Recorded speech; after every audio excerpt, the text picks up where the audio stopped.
Hello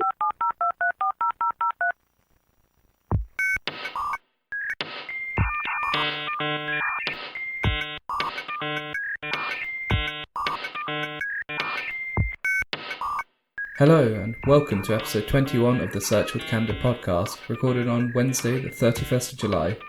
My name is Ayush Kumar and I'm here to help you with search. In this week's episode, we're going to be hearing from Lukasz Zelezny, a renowned and experienced SEO who came and gave a great talk at Search Norwich 4 earlier this year. So he started off by giving us a great insight into what he calls the Snapshot Method, which is really useful for those of you who want to do some keyword research. So it's helpful for both SEO and actually PPC as well. And he also talks about the tricky process of link building, competitor gap analysis. I know I've struggled with these before, so it's actually so useful to hear him speaking. And finally, he gives out some great advice about what tools to actually be using as well, and then rounds up by talking about some great plugins for WordPress sites which can boost your website's performance. I found this talk a great learning experience for me, and I took a lot away from it, and I hope you do too. So without further ado, here's Lukasz.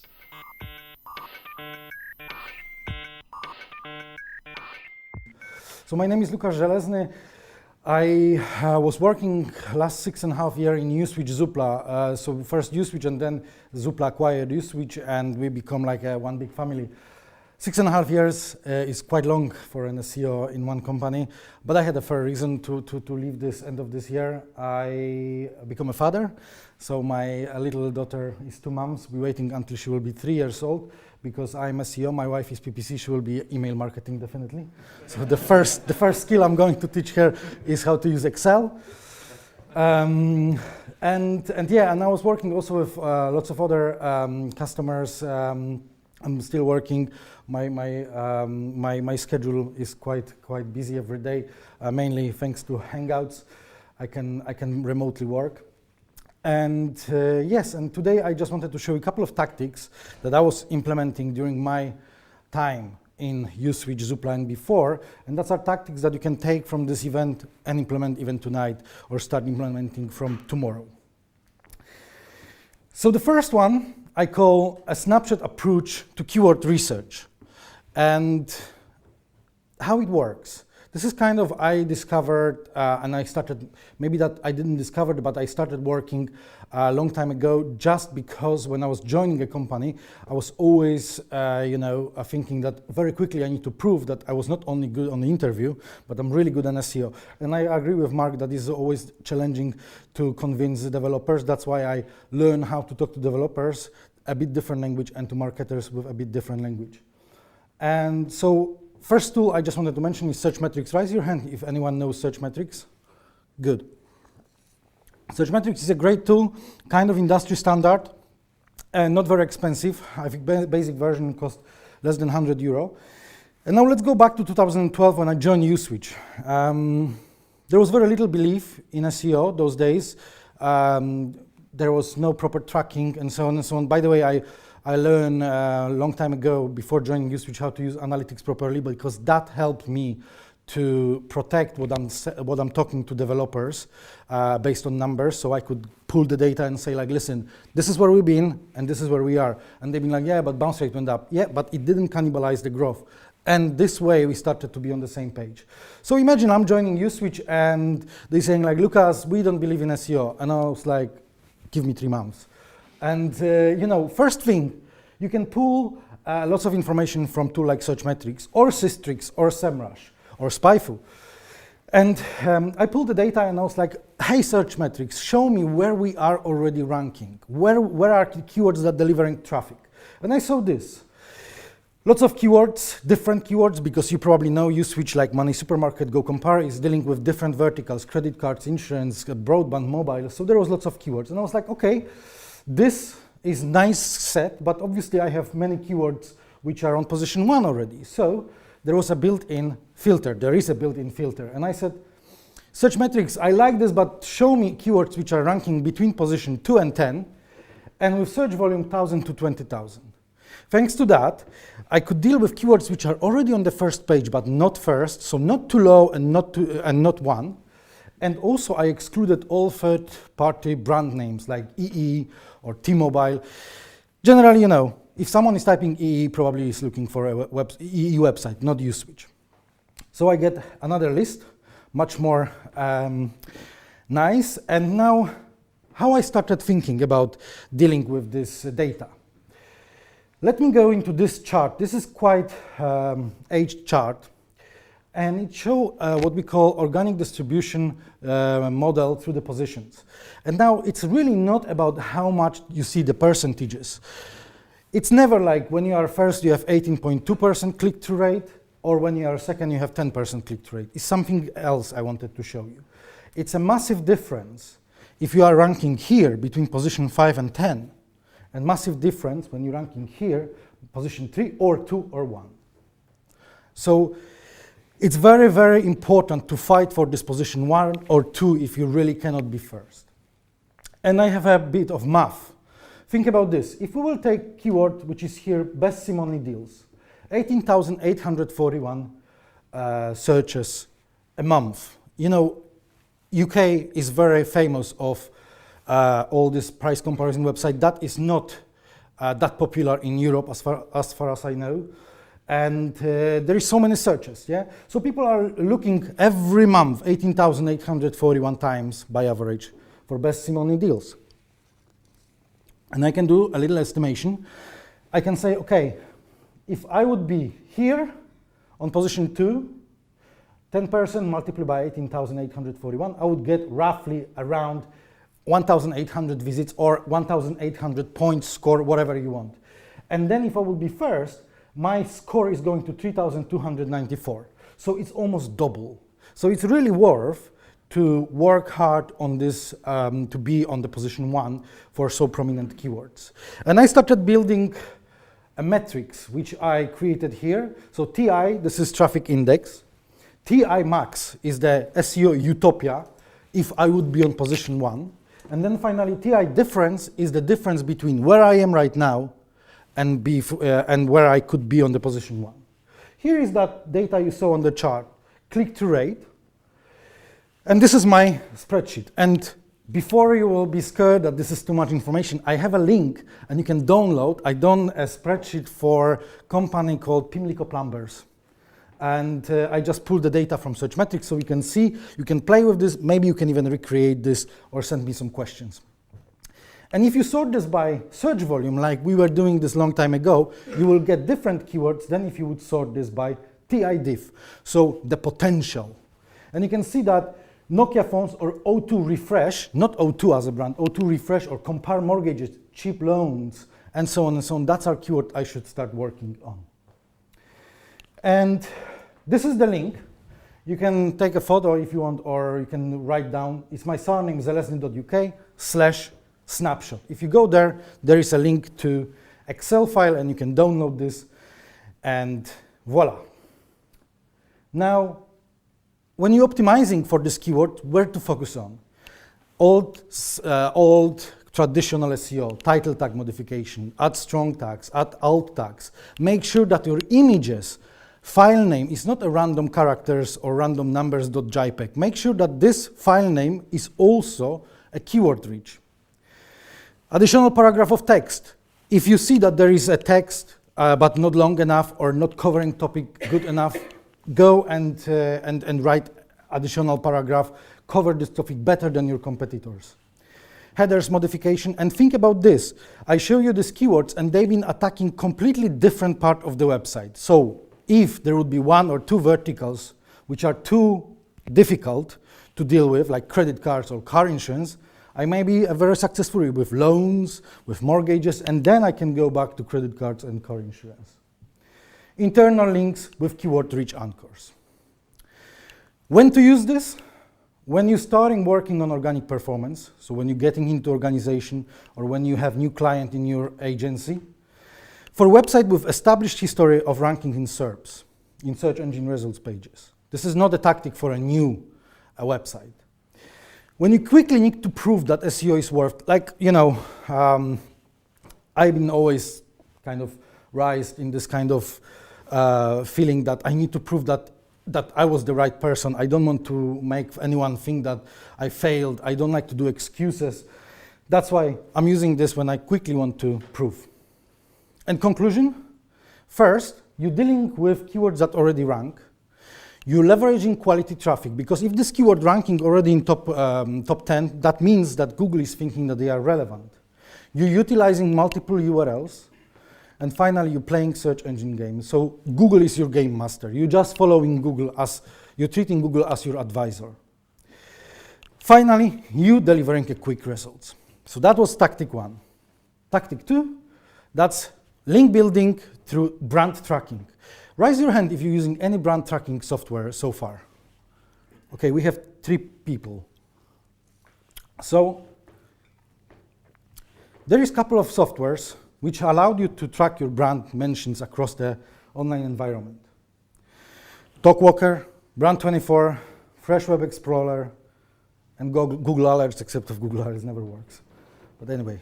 And I'm using Brand24, and a bit of story like my name and surname, yeah? So it's Lukasz Zelezny. It's very difficult. And only my mom and my dad probably can spell this. Like when I moved to London in 2007 from Poland, where I was born, with Polish name and Czech surname, what could go wrong? I've been Zelensky, Zeleny, Zelensky, and so on and so on. I was even thinking to change this. I wanted to have like this a bit of sophisticated name and common surname, and I was thinking that I will change this to Archibald Smith. But then I realized that there was an Archibald Smith. He was living in 19th century, and this guy is #1 in Wikipedia.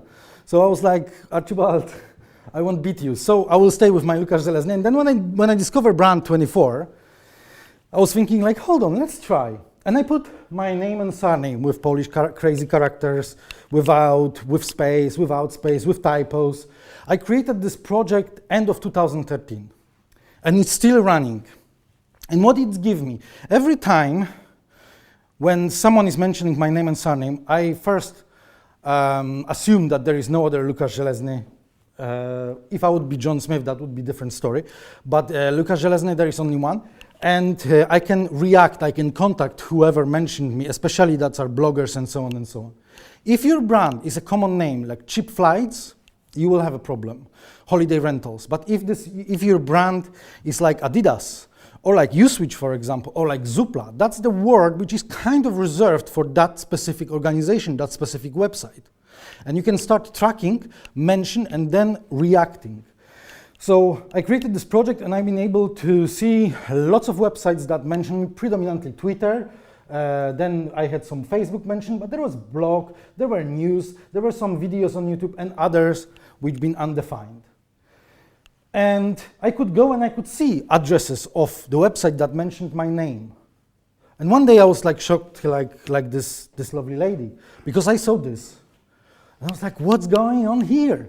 What is this language? And then I was like, first reaction was like, probably like spam bots. And then I was like, no, sorry, maybe not. And I was like, hold on, that must be a Bulgarian, Russian. That was Russian. I can't speak Russian, especially after a couple of shots, because I have neighbors who speak Russian, and I speak Polish and Russian is quite similar, especially when you're partying together. But I cannot read this, and you probably know why. And I was like, hold on, what's going on here? It's my photo and the text. And what I noticed, these guys found my article on LinkedIn, copied this, translated to Russian, put on their website, but thanks God, they wrote Lukasz Zelezny with Latin alphabet here, and Brand24 been able to catch this. So what I did, here was a link to LinkedIn. I just approached them, and I was like, guys, thank you very much for mentioning me, and so on and so on. I'm really pleased. But if any chance, could you change this link from LinkedIn to my website, Zelezny UK? No problem. No problem, my friend. And I was like, super cool. So then I started thinking that, well, every time there is my mention, like that without any link, I still can approach that person and say like, look, thank you very much for mentioning me, that I'm really pleased. By the way, I posted link to your article on my Twitter and on my Facebook. And by the way, maybe we can have a link to my website? No problem. 9 of 10 times there is no problem. First of all, I'm approaching. Second of all, it's a bit of psychological game. You're saying thank you, and you gave something, you posted on Twitter, and so on, and you're not doing this like, if you will put a link, then I will post on Twitter, because that would be quite gray, if not black hat. So yes, so this is Brand24. talk walker, and so on. Tactic 3, gap analysis. What is gap analysis? This is a screenshot from SEMrush, SEMrush. Anyone is using SEMrush? Raise your hand. Whoa, nice. Good. SEMrush is a great tool, and this is one of the approach I have when I'm helping with the content marketing. So here is two domains. Here are two domains, Telegraph and Independent. And I said, hey, SEMrush, show me common keywords that these two guys are ranking in Google Koyukai. And this is completely rubbish data. It's Facebook, YouTube, Daily Mail, Argos, porn, and Rightmove. And that means nothing. But if I would like to write something, and now greetings to Craig, about Scotland, which I really like, then I can say, hey, show me what Telegraph and Independent are ranking together between position 1 and 10, and contain, the keywords need to contain word Scotland. And I have a bunch of results here, election results in Scotland, Scotland Independent, patron of saying Scotland, and you can see positions and the search volume. And I know that these guys were writing about this. I can do something much more complicated than that. This is how I was working for USwitch. Again, this is not confidential data, but I blurred these competitors because you don't need to know that I'm talking about Money Supermarket. So I put competitors here and USwitch, and I said, SEMrush, show me these keywords that my three competitors simultaneously ranking in Google Koyuk, and USwitch is not. So first of all, if three of them are sharing some keyword bucket, that must be pretty relevant. That's no chance that it's random bucket. And then if I will narrow this and I will say, and show me only this keyword which are ranking in top 20, then it's even more relevant. And what I saw, this is very interesting. I saw this. So first competitor, second competitor, third competitor, and USwitch. And I could see mortgage insurance, mortgage calc, mortgage calculation, mortgage calculate, mortgage simulator. Do we see a pattern here? Of course. Mortgage calculator, a very important tool. Some people are saying that in this country, looking at the properties is like national sport. And I agree. I'm looking at the properties every couple of days in the bed, doing some calculation. People are typing mortgage calculator, and we are not ranking. And this is very important signal right now, because I can go to my developers and say, like, guys, stop doing everything what you're doing. We're doing mortgage calculator. And I can go to my copywriters and say, like, guys, stop working. We are writing now about mortgages and mortgage calculators. And I could define keywords which are more or less okay grammatically. And then I could send this to my copywriters saying, like, listen, I want to have a content, 800 words, H1 mortgage calculator, H2 calculate your mortgage, meta description, title tag, and the URL. Here is a URL, and here, for example, link to my competitors. And they can see what competitors are writing, how they're writing, tone of voice, and they're sitting and they're writing. Like this guy. Third tactic, dealing with answer boxes. Anyone knows what is answer box or featured snippet? Raise your hand. We have a couple of people. Perfect, perfect. So answer box has been probably invented in 2015, and I hired to my team in my previous company a guy who was dealing only with this. So answer boxes are these little snippets here which are appearing above organic results. And first of all, when you're appearing here, you're still appearing in the traditional organic results. You switch, same page. And also you can add PPC, and you will be securing 3 spots. So it's like a win-win. What is a smart meter? And that was the question, and we were not ranking there. We had like this answer, very fluffy way, very flowery word. Like, well, generally, frankly speaking, and I was like, no, simple English, because there is no way to tag this, no way to tell Google, hey, I want to be in answer box, except of giving Google a content that AI of Google, or whatever you want to call this, will understand. And if you want to know what is a simple English, if you go with any popular keyword in Wikipedia, then you can go to English language or simple English. It's this kind of English that I could speak when I came to London 2007, yeah? So Google probably is better to understand this simple language. And we rewrite this paragraph, and we wrote, A smart meter is a new kind of gas and electricity meter that can digitally send meter readings to your energy supplier. Simple, honest, direct. And this paragraph was the first one on the page. And when we edited this, that was 24 hours and we started to rank there. Another example, what is dual fuel? Dual fuel simply means and so on and so on. And that was taken from the third paragraph. So you don't see here like consistency. Google may take second, third, or fourth paragraph. How to get there? First of all, you need to rank quite high with organic results, predominantly position 1 to 5.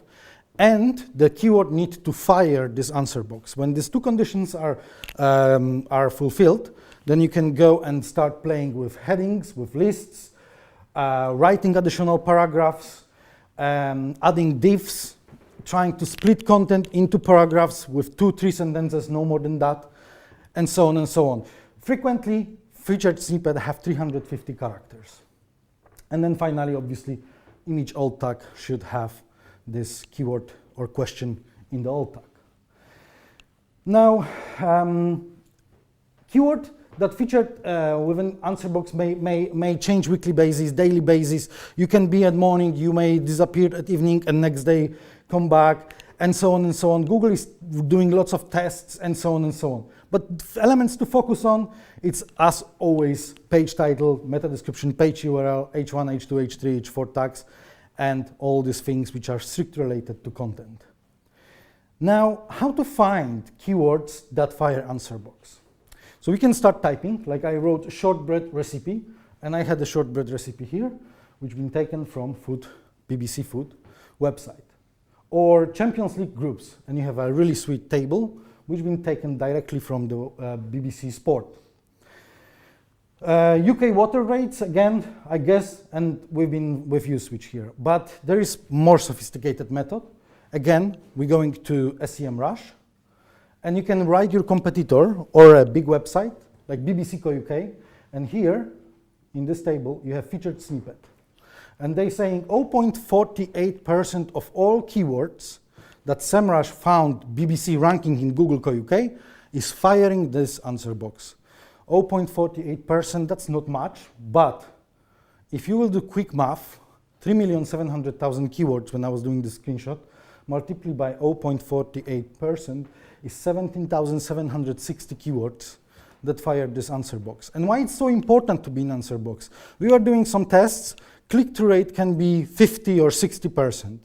You remember this chart I showed you on the beginning. On the position 1, there was 18%. Okay, sometimes you may have 20, 25 for brand keywords, maybe 50. But you may have this also for generic keywords. You may get 50, 60% click-through rate on generic keywords. And you can measure this in the Search Console. So answer boxes, when to use when you're dealing with established website. Again, this is not for a new website. When you're dealing with industry leader. So this is an answer for, we are leader, we cannot grow, and we cannot get more traffic. Well, maybe you can through answer boxes. Conclusion, refreshing content is always good. Even if you will fail to get to answer box, you're still doing great job. You're refreshing content, you updating content. Answering question that customer may ask. You answering questions that customer may ask. Very often, this answer boxes, this featured snippet appearing on a question type queries. And again, you're playing search engine game, delivering significant impact on click-through rate. Finally, it's better to be in answer box than not to be. Sometimes people are saying, well, if my website will be there in Google, no one will click because they will read content straight away. Seriously, this is 350 characters. The only type of the website I can think about that wouldn't like to be there with the answers, that's our dictionaries. That's why when I'm typing sometimes how to say this or that in English, there is this meta description which is always like going around. Well, so you're looking for that word that you want to translate to English, and so on and so on, and I need to click to see the answer. One of the last tactic, I think this is one before the last, plugins. Who is using WordPress? Raise your hand. Perfect. I hope you will find this very useful. Couple of plugins that I always recommend to use. The first one is OneSignal. That's are these push notifications that you can send every time you're posting something new on your blog. So OneSignal plugin is working close to onesignal.com. You need to create their account, and then you need to simply add like a API ID and so on and so on. Very straightforward. I have two charts here, Zelezny UK, my website, and then there is my baby, second baby after my daughter, socialmedia.pl. I'm very proud of this domain, and every time someone is visiting, there is like pop-up, hey, would you like to subscribe? They can click, and then every time I will post new article, then they will get a notification. When you install OneSignal, there is this little checkbox, and when you check this, then every time you're posting, I'm sorry, this is in Polish, but every time you're posting something new, there is this nice pop-up, and that increases your direct traffic. Another thing, WPA SEO Autolinker, a very important plugin to build a network of internal links. You can define an anchor text that consistently will be linking to other page or even outside your website. So again, this is social media PL, and I said, every time there is word Twitter, link to this URL. Every time there is word Facebook, link to this URL. And every time on every article I have word Facebook, it will be consistently linked to a Facebook FAQ. Every time there is word Twitter, it will be linked to another article. And this is how it works, it's on the fly. And if I would not like to change this on some point, I can just go to the settings of this plugin and change this. Smoosh image compressor, if you care about page speed, which is one of the most important factors, you definitely want to make sure that your images are properly compressed. This plugin is commercial, but the free version also will do lots of, and yeah. Gonzalez, another plugin to make your website faster, $20, but worth to check. And obviously the creme de la creme, Auto-Optimize. If you're not using Auto-Optimize yet, when you will get home, please install this and just tick 3 checkboxes, optimize my HTML, CSS, and JavaScript. This is how it looks. Then a little controversial. I think I agree with Mark, because there is many examples that maybe you heard that something is not working and then it works. 404 to 301, every 404 page you're redirecting on a home page. Some people are saying that it may generate soft 404s, that this is not good, and so on and so on. I'm using this with passion, and generally never had any problems. But obviously it's good to install this, activate, and see in Search Console if you have any errors. What this plugin is doing, every URL that doesn't exist will be redirected 301 to your homepage. And when I bought socialmedia.pl, I bought this without content. So previous backlinks that have been pointing to this website were pointing to not existing articles. Instead of picking up every link, I just installed this and said like, you know what, everything, all this link just move to the homepage. The last one, append link on copy. If someone is highlighting a piece of text from your website, click right mouse copy. That plugin will add link where this content been taken from. Lots of big publishers are using this to leverage organically backlink profile. And the last one, cloud. Anyone is using SiteGround? Good choice. So why I'm talking about SiteGround, generally I'm a big fan of SiteGround, but if using WP Engine, we're still friends.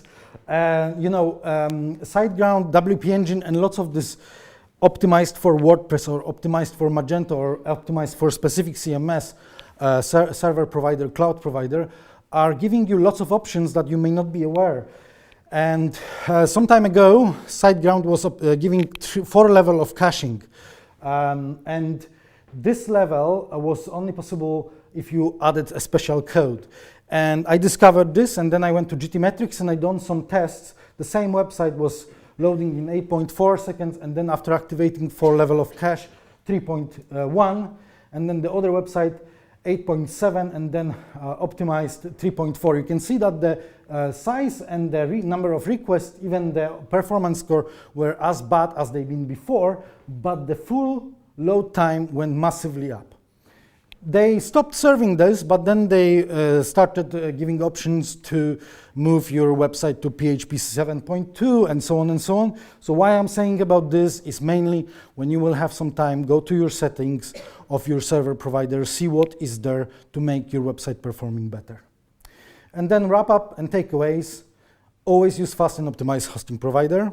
Can be WP Engine, can be even HostGator maybe I was using a long time ago. Are you on WordPress? Test different plugins and make sure that you're not testing too many plugins at the same time, because then you will not be able to identify which plugin is working. I had this problem. I started installing lots of plugins which been optimizing page speed at the same time. And you know where I get to 20 seconds load and it was still loading. So plugins started fighting between each other. Try to rank in answer boxes, because it's better to be there than not to be there. And your competitor is a great source of data. If you have a market leader you can follow, it's great, because this market leader is showing you the path. One day you will take over this market leader, but for now you can see what they're writing about, where are the gaps, what keywords we should target and we're not targeting, and so on and so on. And I have 3 screenshots with results. So the first one, this is the website which been performing kind of steadily. This is the same like Mark was showing search metrics. And there was a couple of things that been blocking the performance. When I've been able to unblock this, mainly moving content from subdomain to the main domain, then this visibility boosted. You would think that moving block from subdomain to the folder would only transfer this traffic into the main website. Nothing like that. The subdomain had lots of links. When I moved this to the folder, there was kind of synergy and it completely skyrocketed. This is another website, stable over and over and over optimization, and so on and so on. And finally, my baby, socialmedia.pl. So this is where I acquired this website. Before the guy was writing nice articles, but he didn't care about the SEO, and I could see that there was lots of potential, and I've been able to generate really nice traffic on this. So once again, thank you for having me. That's it, and yeah, I hope to see you again.